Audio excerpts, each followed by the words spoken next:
जय श्री कृष्णा मित्रों। Krishna story channel में आपका हार्दिक स्वागत है। आज हम कृष्णा स्टोरी में आपके लिए लेकर आए हैं एक ऐसे महान संत की स्टोरी जिसने अपने जीवन में विलासिता से सन्यासिता की ओर कदम रखा। हाँ दोस्तों, आज हम आपके लिए लेकर आए हैं उज्जैन के राजा भर्तरी की कथा, जो विक्रमादित्य के बड़े भाई थे और एक गंधर्व के पुत्र थे। तो चलिए आज शुरू करते हैं राजा भर्तरी की कथा। भर्तरी के जीवन में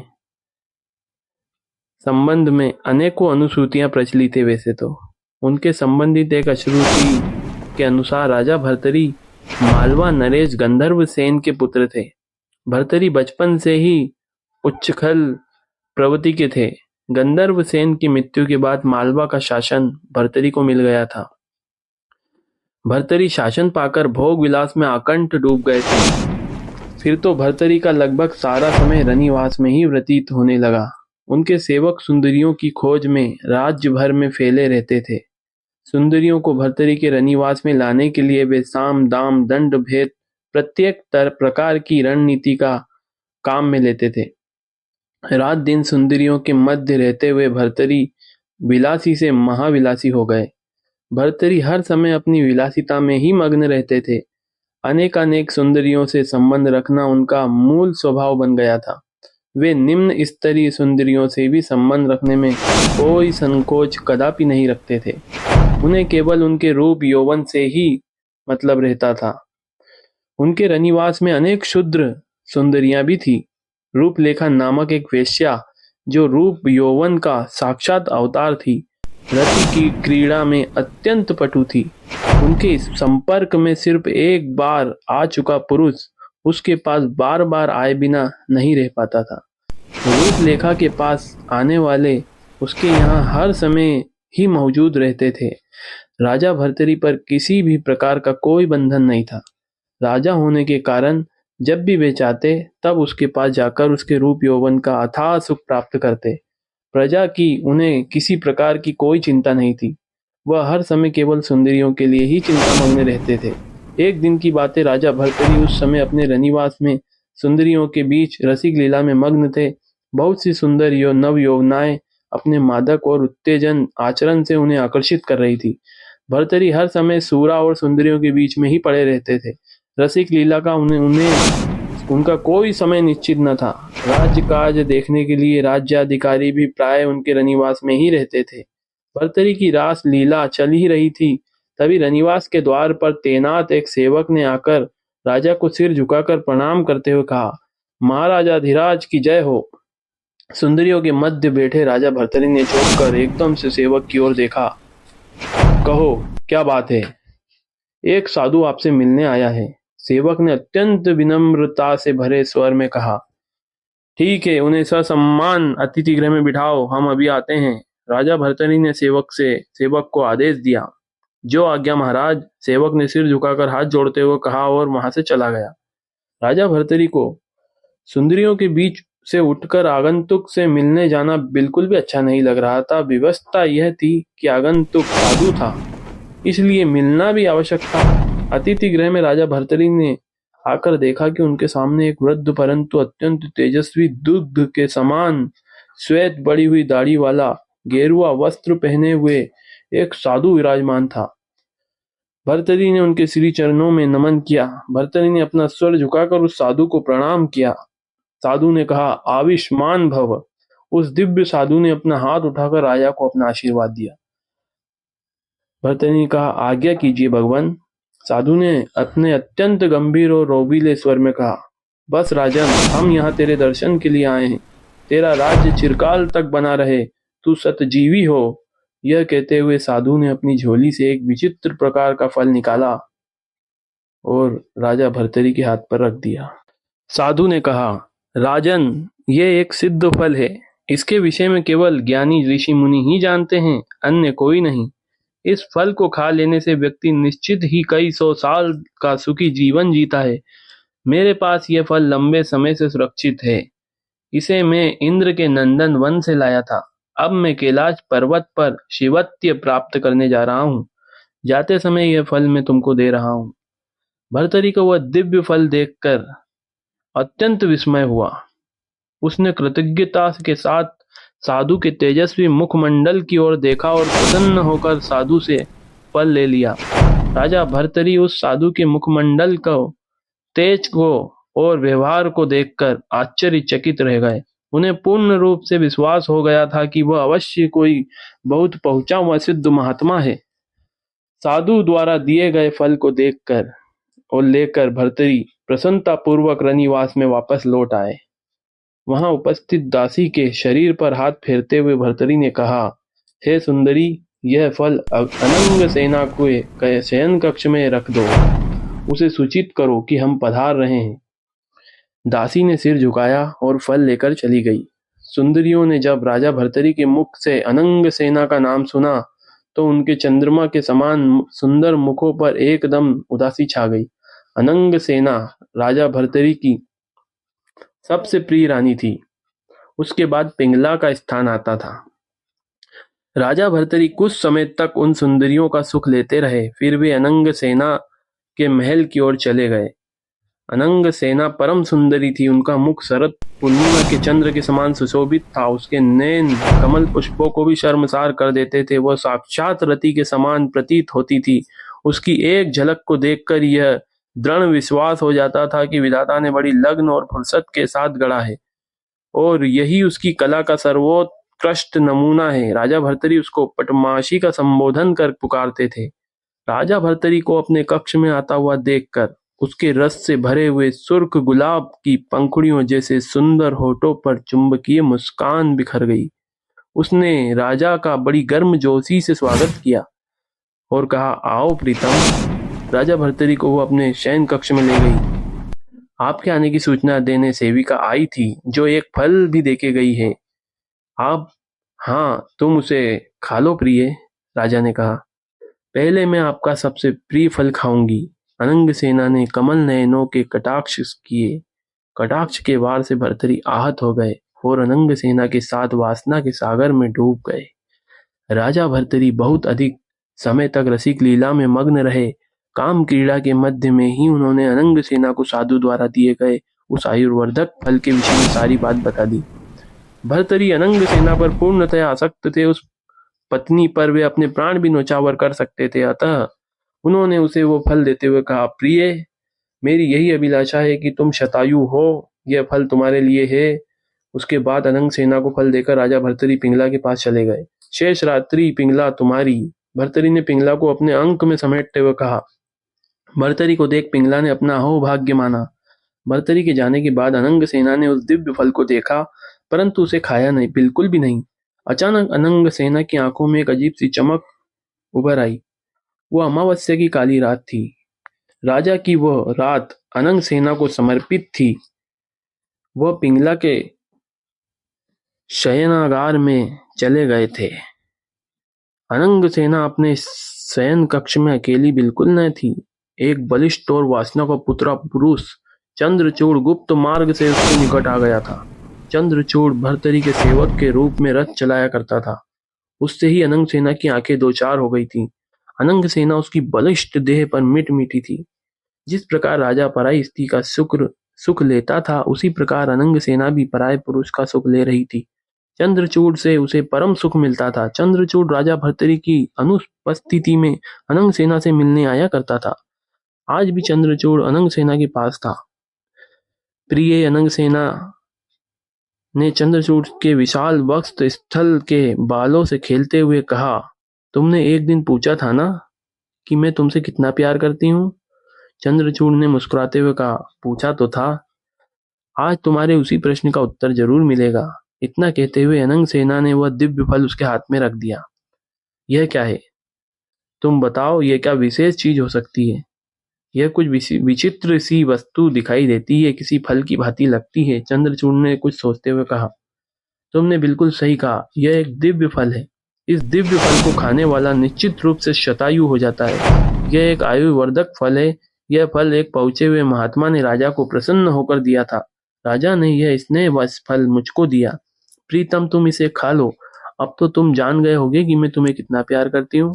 चंद्रचूड़ ने वह दिव्य फल ले लिया और बोला, घर जाकर खाऊंगा मैं। फिर वो अनंग सेना के साथ रमण करने लगा। रमण करने के पश्चात चंद्रचूड़ उसी गुप्त मार्ग से वापस चला गया जिस मार्ग से वो आया था।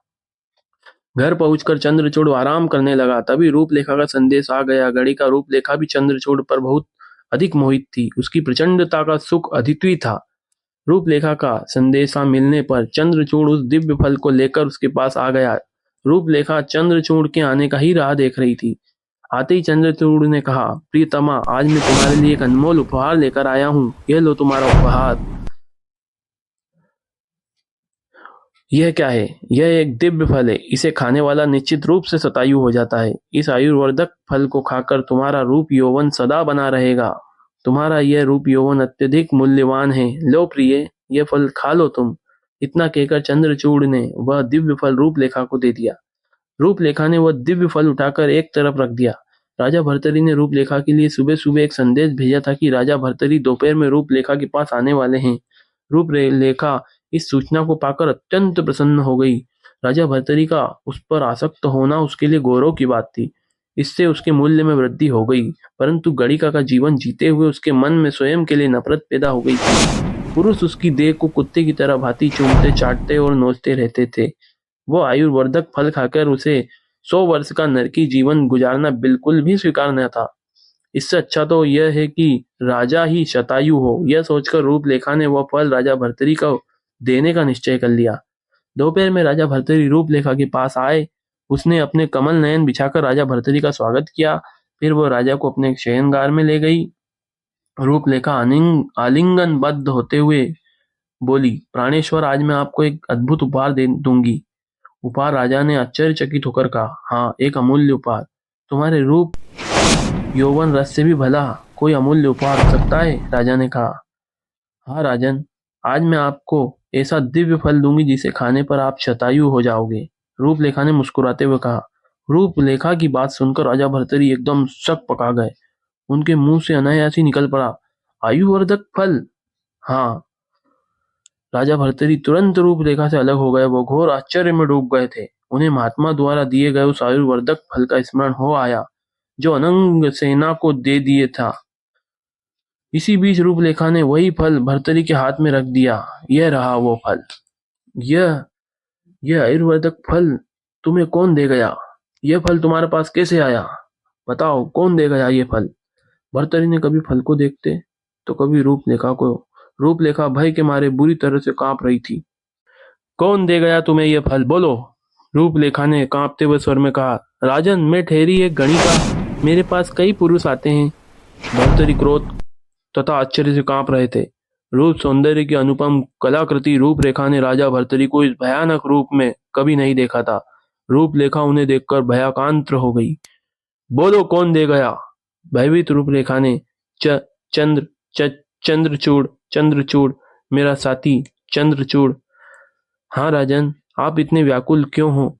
आप जिस कार्य के लिए यहाँ आए हैं, क्या वो भूल गए? रूपलेखा ने राजा भर्तरी को अपनी बाहों में बांधना चाहा, परंतु राजा भर्तरी ने उसे एक जबरदस्त झटके के साथ अपने से अलग कर दिया और रूपलेखा के शयनागार से बाहर चले गए। राजा भर्तरी वह दिव्य फल के साथ अपने महल की ओर लौट गए। रूपलेखा एक दीर्घ श्वास छोड़कर शयनागार से बाहर आ गई।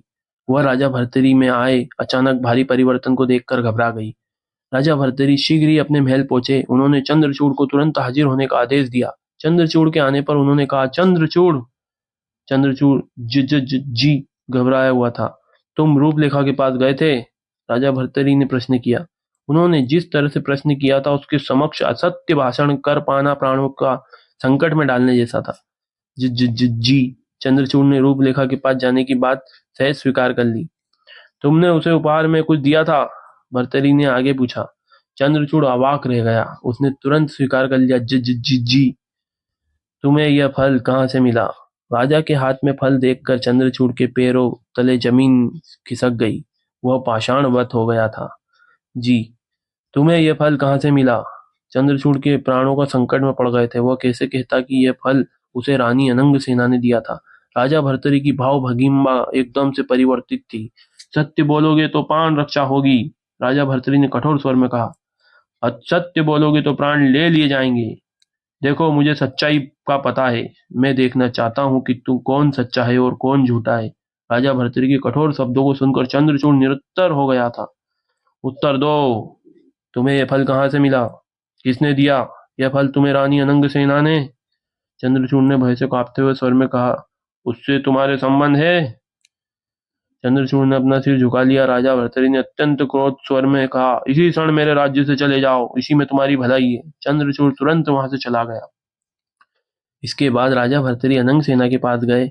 अनंग सेना राजा भर्तृहरि के अचानक आ जाने पर चौंक उठी। उनके हाव भाव में विराट परिवर्तन था। इससे पहले कि अनंग सेना कोई प्रश्न पूछती, राजा भर्तृहरि ने उसके चंद्रमुख पर वही दिव्य फल दे मारा। लो प्राण प्रिय, यह फल लो। यह फल तुम्हारा प्रेमी चंद्रचूड़ दे गया है मुझे। अनंग सेना के प्राण छटपटा गए। वो कुछ नहीं कह सकी। लो प्रिय, तुम्हारा मेरे प्रति कितना प्रेम है उसका सच्चा प्रमाण लो। अनंग सेना सारथी से तुम्हारे संबंध, धिक्कार है तुम्हें। राजा भर्तृहरि फल फेंक कर चले गए। अनंग सेना अपना भेद खुल जाने से अत्यंत लज्जित और भयाक्रांत थी। उसने उसी क्षण अपने शयन कक्ष का द्वार बंद कर लिया। फिर उसके कक्ष से अग्नि की लपटें उठती दिखाई दी। उन लपटों के बीच ही अनंग सेना की चित्कार के शब्द भी गूंज उठे। हाय अनंग सेना कहते हुए सेविकाएं दौड़ी। अनंग सेना ने आत्मदाह कर लिया था। राजा भर्तृहरि को जब ये संदेश मिला तो वे समझ गई कि अनंग सेना ने भयवश आत्मदाह कर लिया है। उन्हें इस बात से बहुत गहरा आघात हुआ था। जिस पत्नी को वो अपने प्राणों से अधिक प्यार करते थे, वह उन्हीं के सारथी को समर्पित थी। पतिव्रता का यह कैसा नाटक था। दूसरी ओर शरीर बेचने वाली गणिका उनके लिए कितनी समर्पित थी, जो चाहती थी कि राजा शतायु हो। राजा भर्तृहरि बेहद उदास हो उठे। गणिका रूपलेखा अपने आप राजा के समक्ष आई, परंतु राजा के व्यवहार में कोई परिवर्तन नहीं आया। उनका मन अनंग सेना के विश्वासघात से छुटकारा नहीं पा सका था। पिंगला ने भी उन्हें प्यार दिया, परंतु भर्तृहरि के मन में छाई उदासी नहीं गई। पिंगला के सुझाव पर राजा भर्तृहरि मन बहलाने के लिए शिकार पर जाने लगे। शिकार के समय राजा भर्तृहरि के साथ अनेकों शिकारी भी जाया करते थे। एक दिन जब वे जंगल में शिकार के लिए गए हुए थे, उनके साथ आए एक शिकारी ने एक हिरन को मार डाला। बाण लगने से हिरन तो मरा, परंतु शिकारी भी चीख उठा। हिरन पर बाण चलाते समय उसका पैर सांप पर पड़ गया। उधर हिरन इधर शिकारी, दोनों का एक ही साथ प्राणांत हो गया था। तभी हिरनी आई। हिरन की मृत देख कर वो उसके पास ही बेसुध होकर गिर पड़ी। उसके प्राण भी निकल पड़े। राजा भर्तृहरि यह दृश्य देखकर बहुत आश्चर्यचकित हुए। इस घटना ने उनके दिलो दिमाग पर जगह बना ली। शिकारी की मृत देह जब उसके निवास स्थान पर लाई गई, तब उसकी पत्नी भी उसी के साथ सती हो गई। राजा भर्तृहरि को यह सब देखकर बड़ा आश्चर्य हुआ। अपने महल में आकर राजा भर्तृहरि ने रानी पिंगला को सारी बातें बताई। उनकी बात सुनकर पिंगला हंस पड़ी और कहने लगी, इसमें क्या आश्चर्य की बात है प्रीतम? यह तो पत्नी का कर्तव्य है कि वह पति के साथ सती हो जाए। उसके प्राण तो पति की मृत्यु के संदेश मिलते ही निकल जाना चाहिए। राजा ने मुस्कुराते हुए पूछा, क्या मेरी मृत्यु के पश्चात तुम्हारी भी यही दशा होगी प्रिय? प्राणनाथ, ऐसा अशुभ वचन ना बोलिए। भगवान न करे मेरे रहते तुम्हें कुछ भी हो। यह कहकर पिंगला भर्तृहरि से लिपट गई। अनंग सेना ने उसके साथ बड़ा भारी विश्वासघात किया था, अतः उन्हें पिंगला की इस बात का विश्वास ना हुआ। एक दिन राजा भर्तृहरि जंगल में शिकार खेलने गए हुए थे। वहां रमणीक वातावरण में उनको एक सन्यासी दिखाई पड़ा। राजा भर्तृहरि उस सन्यासी के निकट पहुंचे। उन्होंने सन्यासी को श्रद्धापूर्वक प्रणाम किया। सन्यासी ने राजा भर्तृहरि को आशीर्वाद दिया। महात्मन, राजा ने कहा। कहो राजन। महात्मा मुस्कुराए। स्त्री क्या है? राजा भर्तृहरि ने प्रश्न किया। राजा भर्तृहरि का प्रश्न सुनकर सन्यासी हंस पड़ा और बोला, राजन, स्त्री सब कुछ है और कुछ भी नहीं है। वह माता है, बहन है, पत्नी है, पतिव्रता है, गणिका है, मलेच्छ है। उसमें सब कुछ है। श्रृंगार है, वैराग्य है और नीति भी है। क्या नहीं है उसमें? साधु की बात सुनकर राजा भर्तृहरि अत्यंत गंभीर हो गए। उसके मन में, मस्तिष्क में साधु का कहा एक एक शब्द अंकित हो गया। वह चुपचाप महल लौट गए। महल में आने पर उनको पता चला कि एक व्यक्ति को शेर ने मार डाला है। उसकी रक्त रंजित देह पड़ी हुई है। राजा भर्तृहरि उसे देखने गए। उन्होंने अपने वस्त्र उस व्यक्ति के रक्त में भिगो दिए और एक सेवक से बोले, रानी पिंगला को यह वस्त्र दिखाकर कहो कि राजा को शेर खा गया। याद रहे, यह बात किसी के कानो कान भी खबर नहीं चलनी चाहिए। सेवक उनके रक्त रंजित राष्ट्रीय वस्त्रों को लेकर पिंगला के महल में जा पहुंचा। रानी पिंगला सेवक के हाथों में राजा के रक्त रंजित वस्त्रों को देखकर चीख पड़ी, हा प्राणनाथ। यह कहकर उसी समय उसने प्राण त्याग दिए। सेवक ने जाकर राजा भर्तरी को पूरी घटना सुनाई। राजा भर्तरी आश्चर्यचकित रह गए। उन्हें सेवक की बात पर सहसा विश्वास नहीं हो पा रहा था। क्या पिंगला ने सचमुच प्राण त्याग दिए? सेवक ने कहा, हाँ राजन। राजा भर्तरी को बड़ा गहरा आघात लगा। उनके मन मस्तिष्क में सन्यासी द्वारा कहे गए एक एक शब्द गूंज उठे। नारी श्रृंगार है, वैराग्य है और नीति भी है। वह कुछ समय के लिए पाषाण औरत हो गए। वह वापस अपनी राजधानी लौट आए, परंतु उन्होंने राजसी वस्त्र धारण नहीं किए। उन्होंने सन्यासी वेश धारण किया और जंगल की तरफ चल पड़े। महाविलासी राजा भर्तरी अंततः वैरागी हो गए।